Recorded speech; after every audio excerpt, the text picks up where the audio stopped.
Today we are talking about the inaugural Ratrace Sea to Summit series that is about to start here in the UK in 3 months' time. I am signed up to all 3 events and I thought I would take it upon myself to create something of a preview episode. The content of this video, the motive for making it is threefold. One, to create a bit of hype around the event. There are no other preview videos, no one else is talking about it yet. 2, to sort of get a little bit of information out of the woodwork. There's quite a little bit that's sort of been said and there's stuff that's quite hidden down on the website, and I'm just going to get it all out there. And 3, to sort of create a conduit for people to start chitter-chattering about how they are getting ready for this series of events. So 3 stages to this video. The first part will be, I'm going to talk about the races themselves, each of the 3 races, and then the middle part of the video will be, I'm going to talk about Ratrace and how they operate, and then finally I'm going to be talking a little bit about how I am training for this particular event. Okay, so what is the Sea to Summit series? It is Ratrace's new trilogy of ultra marathons. These 3 separate events go over Ben Nevis, Scafell Pike, and we're talking Snowdon. Each of these races is somewhere in the vicinity of 30 to 33 miles and takes in anywhere from 5,500 to 6,500 foot of ascent. Now, these particular peaks, those 3 mountains, have long been associated with the 3 Peaks Challenge. Now, this particular series of events is not the 3 Peaks Challenge for a few different reasons. For a start, they occur on different days.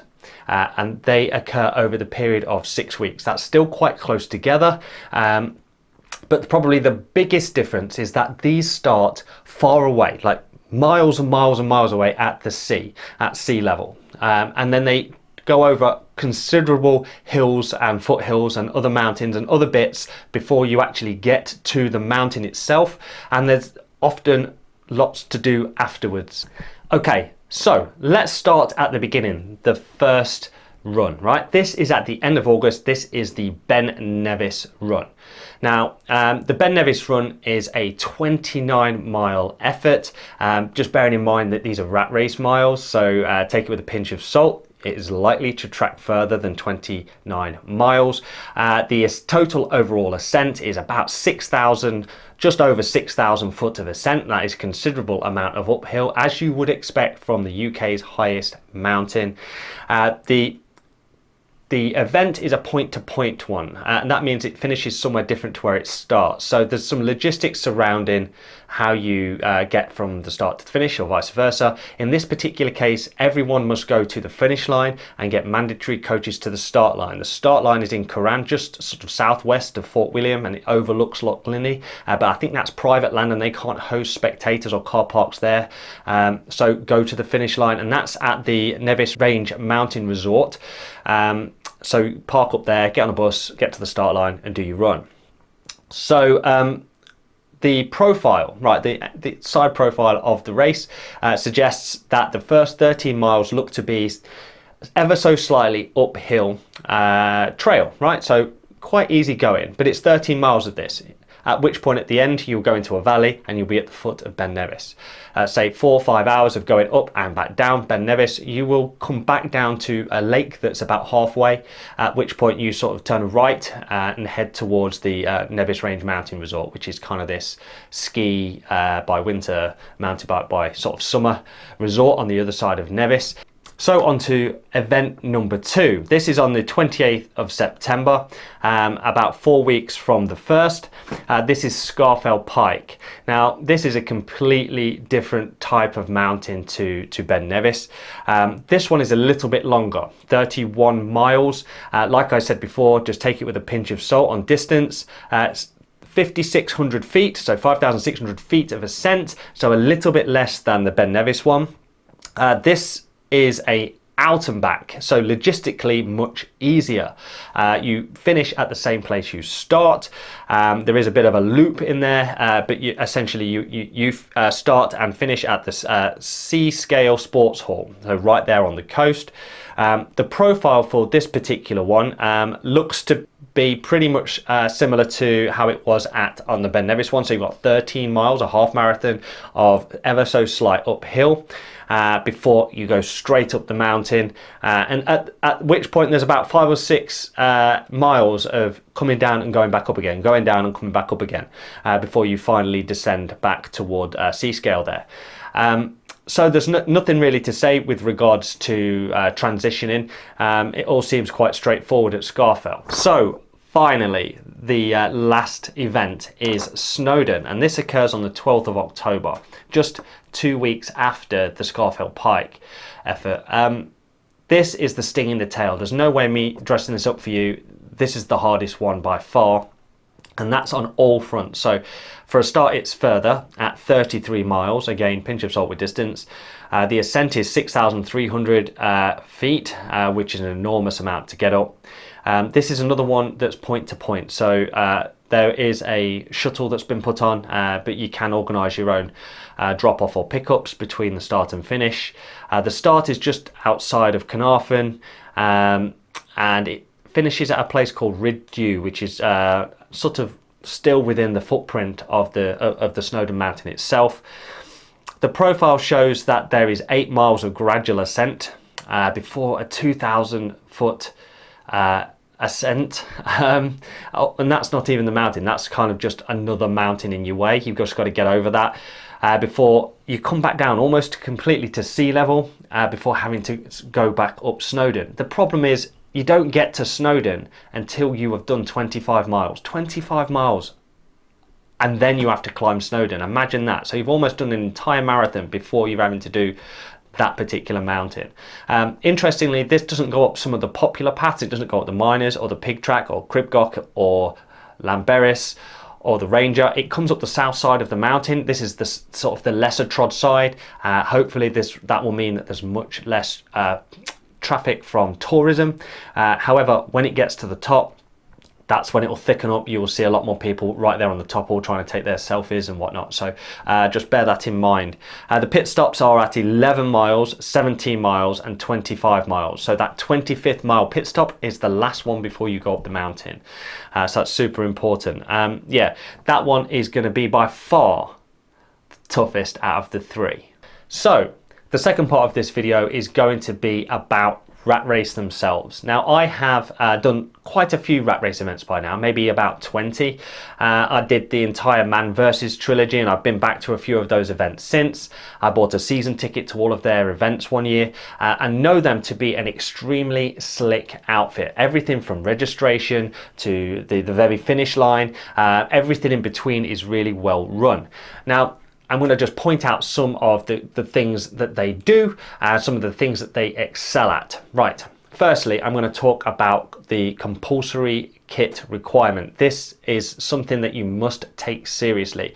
Whenever there is a long run or a mountain run, that they must ensure that you are taking the correct stuff with you, so that you can pretty much be ready for any type of situation that's presented, whether that be just climbing the mountain in good weather, or bad weather comes in, or you encounter an injury. There's just lots of things that might happen, right? So what they don't want is people freezing to death up there. So they ensure that you are taking everything that is required to keep you alive and well throughout your run.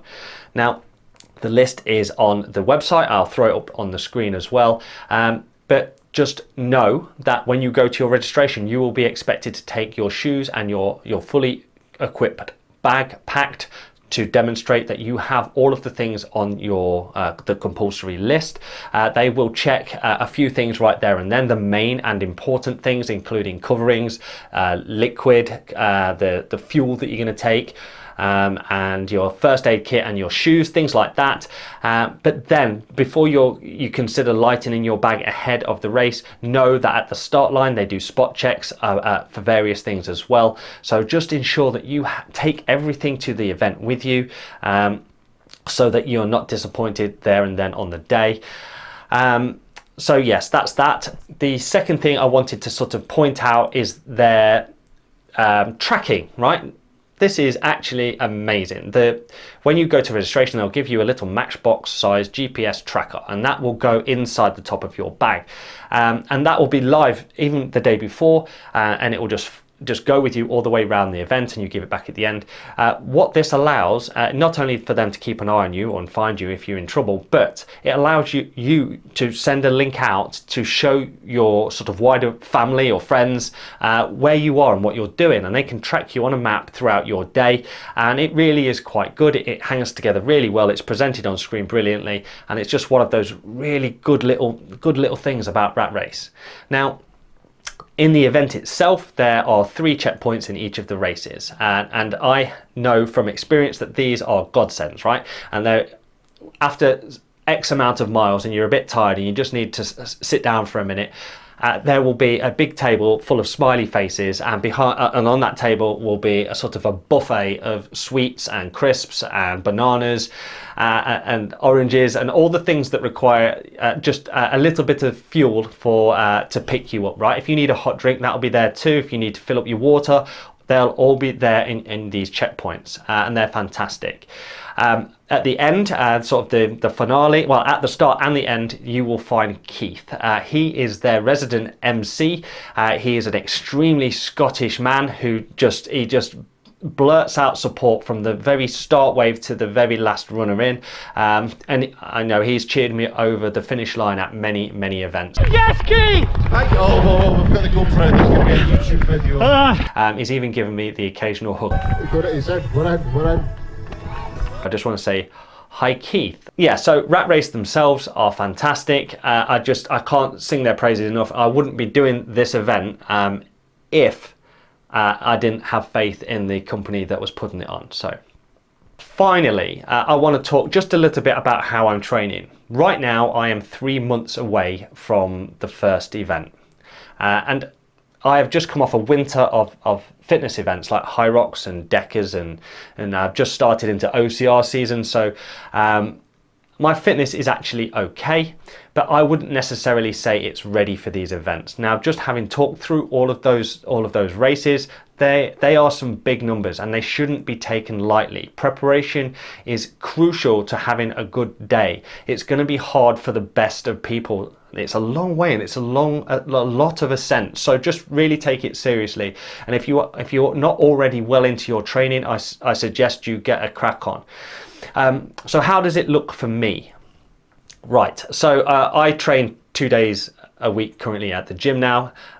So I now run at least 4 times. So training one way or another most days. So Monday is my steady state day, what I call my steady state day, and this is the day where I sort of try and stay in zone 3, and I'm doing somewhere between 6 and 8 miles, just trying to keep the heart rate down, not trying to blow a gasket, and that's that. Monday done. Tuesday is gym. Wednesday is my speed work session, so I will go to a 400 meter loop, and I will do 800s, 400s, 200s and 100 in an attempt to sort of run as fast as I can to increase my VO2 max. Crucial when trying to gobble up oxygen. On a Thursday, I'll go to the gym. Friday's my rest day. On a Saturday, I will go for a park run effort, so a 5k as fast as I can. If I can't run it fast for whatever reason, then I will add more miles on, maybe run there or run home. And then finally on a Sunday, I will be doing my hill miles, and this is my big run, my long run of a week, and I will be trying to add extra miles in week on week, making sure I'm gobbling up loads of ascent.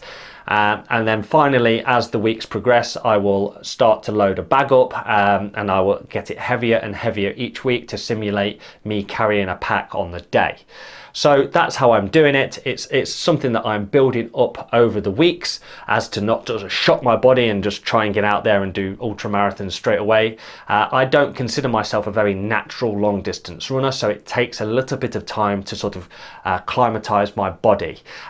So I just want everything to be sort of ready before I go, and I'm doing it this way to sort of prevent injury ahead of the event. And should I start to get a niggle, because I will be adding lots of miles to my sort of training, I'll just have to ease it off, and then sort of do something else, a bit of cross training, if that starts to occur. So that's what I'm going to be doing. Just if you're training differently, or if you have some different suggestions, just drop them in the comments down below. Okay, so we have 3 big events coming, and not everybody is doing all of them. Some people are doing just the ones near them, and some people are just doing their favorites. A lot of people jumped on the bandwagon straight away and bought the 3-part event, right? They're the sort of people that I'm going to be running with, because we're all off in wave 1s of these 3 events. It's going to be very exciting, and you know, I'm going to be very proud of myself when I come down from Snowdon on that 3rd event. Probably more so than when I ran the 3 events for the Man Versus series, which was another fantastic Rat Race trilogy. So like I said at the beginning of this video, part of my intent was to act as a conduit for people that are doing this event and just want somewhere to start talking about it. I know there's a couple of Facebook groups popped up, but this is a nice sort of catalyst for that kind of conversation.